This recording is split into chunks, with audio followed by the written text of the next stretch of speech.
तो यूक्रेन ने अब जंग का तरीका बदल दिया है। लड़ाई सिर्फ मोर्चे पर नहीं बल्कि रूस की युद्ध मशीन के खिलाफ लड़ी जा रही।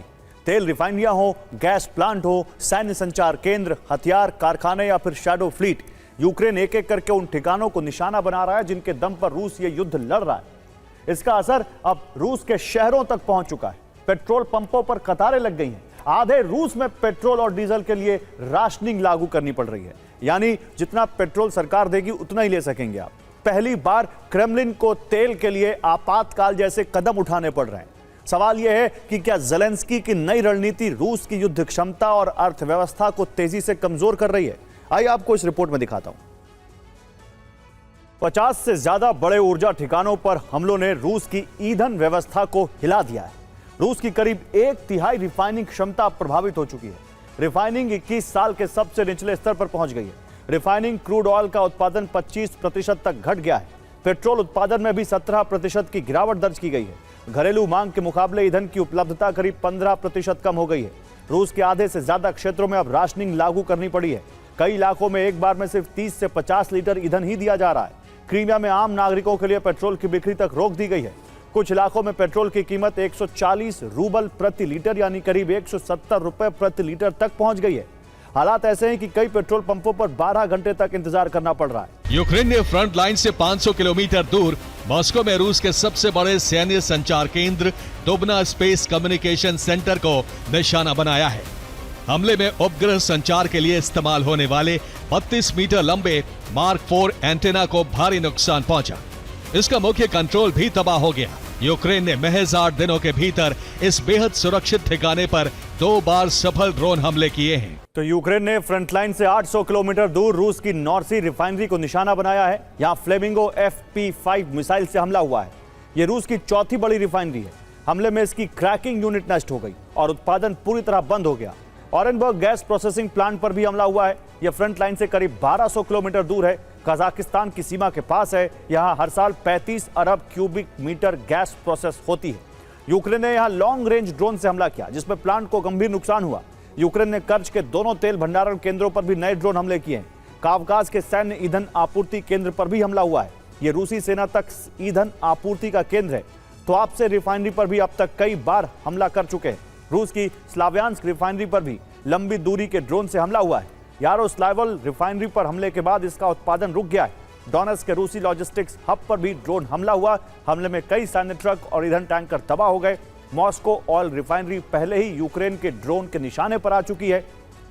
यहां से मॉस्को की करीब 40% ईंधन जरूरत पूरी होती है।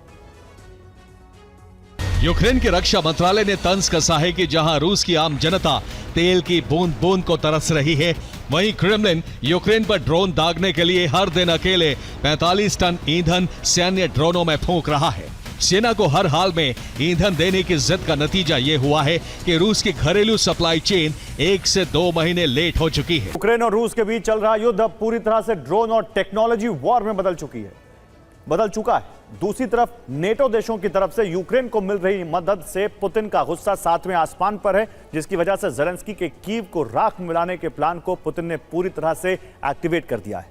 ऐसे में सवाल उठता है कि नेटो देशों की यह सीक्रेट मदद कहीं पुतिन को एटमी बटन दबाने पर मजबूर ना कर दे। क्या यह महाविनाश की आहट है? देखिए इस रिपोर्ट में। ZU-23 twin barrel anti aircraft तोप है जिसे सोवियत संघ में 1960 के दशक में विकसित किया गया था। तोप का वजन लगभग 950 किलोग्राम होता है। ZU-23 की मारक क्षमता 2.5 किलोमीटर की ऊंचाई तक है। इसका फायरिंग रेट लगभग 2000 राउंड प्रति मिनट है, जो करीब 400 राउंड प्रति मिनट फायर करती है। लेकिन रूस इसे अपग्रेड करके ड्रोन किलर बना रहा है। ZU-23 को इलेक्ट्रो ऑप्टिकल टारगेटिंग सिस्टम के साथ अपग्रेड किया जा रहा है। इसमें थर्मल इमेजिंग और हाई डेफिनेशन कैमरे लगा दिए गए हैं, जो अंधेरे या खराब मौसम में भी ड्रोन को आसानी से ढूंढ सकते हैं। लेजर रेंज फाइंडर तकनीक का इस्तेमाल किया गया है।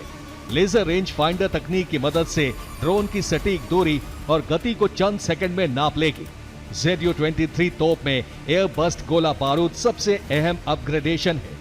एयर बस्ट तकनीक के बाद ये गोले ड्रोन से टकराने का इंतजार नहीं करते, बल्कि ड्रोन के करीब पहुंचते ही हवा में विस्फोट करते हैं जो दुश्मन के ड्रोन को तबाह करने के लिए काफी है। यूक्रेन और स्वीडन ने यूक्रेन की वायुसेना को मजबूत करने के लिए 16 ग्रिपेन ई फाइटर जेट खरीदने का एक ऐतिहासिक समझौता किया है। ग्रिपेन फाइटर जेट की पहली खेप 2027 की शुरुआत में मिलेगी।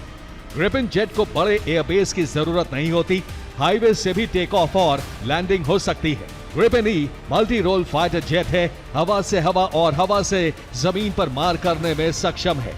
इलेक्ट्रॉनिक वॉरफेयर सिस्टम और मीटियोर मिसाइलें शामिल हैं। 200 किलोमीटर से अधिक की दूरी से दुश्मन के विमानों को नष्ट करने की क्षमता है। ग्रिपेन को मेंटेन करना बेहद सस्ता है, जिसका मकसद रूसी ड्रोन घुसपैठ को रोकना, साथ ही हवाई और समुद्री खतरों पर तुरंत एक्शन लेना शामिल है, ताकि किसी भी हमले की स्थिति में कम समय में बचा जा सके।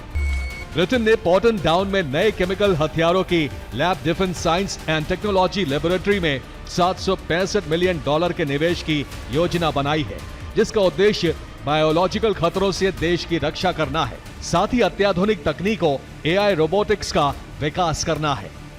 कुल मिलाकर उत्तर पश्चिमी सीमा पर 7 रेलवे चेक पॉइंट्स को बंद किया गया है। फिनलैंड सीमा से 5 चेक पॉइंट्स बंद किए गए हैं।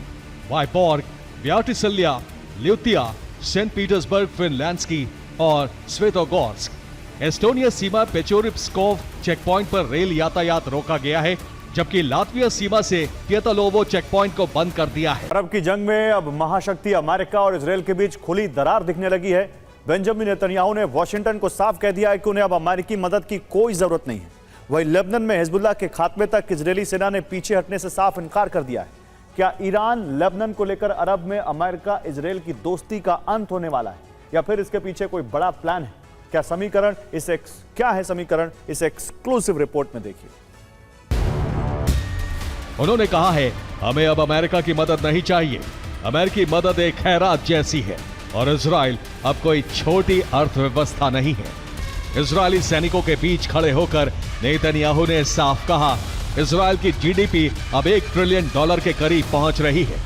अमेरिका से मिलने वाली सैन्य मदद हमारी अर्थव्यवस्था का एक बहुत ही छोटा सा हिस्सा है। तो पाकिस्तान और अफगानिस्तान के बीच तनाव एक बार फिर बढ़ता जा रहा है। रिपोर्ट्स में दावा किया जा रहा है कि तालिबान ने पाकिस्तान के अंदर ड्रोन से हमले किए हैं। इससे पहले पाकिस्तान भी अफगानिस्तान में हमले कर रहा था। अब तालिबानी सेना ने बदले का मिशन शुरू किया है। पाकिस्तानी हमले में अफगानिस्तान ने 38 लोगों की मौत का दावा किया था। बलूचिस्तान में ISIS के ठिकानों को निशाना बनाया गया। खैबर पख्तूनख्वा में भी कुछ जगहों पर ड्रोन से धमाके हुए। खैबर पख्तूनख्वा के एक स्कूल को ड्रोन से नष्ट कर दिया गया। संयुक्त राष्ट्र की रिपोर्ट के मुताबिक 28 लोगों की मौत हुई थी, जबकि अफगानिस्तान की सरकार ने मरने वाले नागरिकों की संख्या 36 बताई थी।